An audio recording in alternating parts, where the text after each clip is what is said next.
मंडळी पाठीमाग जेव्हा कधी मी दळण करायची व्हिडिओ टाकत होते तर बरीच मंडळी विचारायची की ताई दळण करताना गव्हामध्ये तो हिरवा पाला कशाचा आहे. तर आता तुम्हाला कळलंच असेल तो हिरवा पाला जो आहे तर तो कडुलिंबाचा होता. तो ओला असतानाच टाकल्यानंतर हे बघा असा पूर्ण वाळतो. कसा वाचतोय. तृप्तीच्या पप्पाने आम्ही कोठीमध्ये टाकायला आणलेला होता ना तर तो उरलेला होता.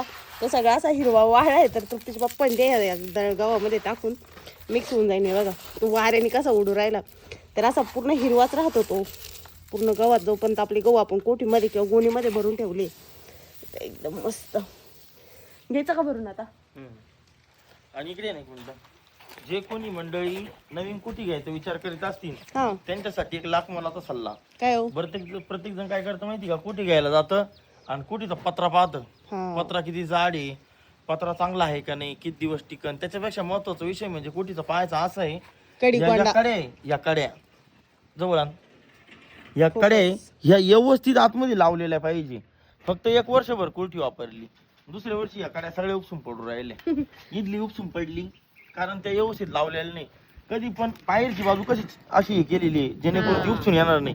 एक बाजू चांगली लावलेली राहते पण एक बाजू चांगली लावत नाही ते लोक. तेवढं पाहून घेत जा काळजी काट्याना दोन्ही बाजू चांगल्या व्यवस्थित लावलेल्या आहे का नाही. ओके हा महत्वाचा विषय. चला आता घ्या गोण्या घेऊ आपण भरून.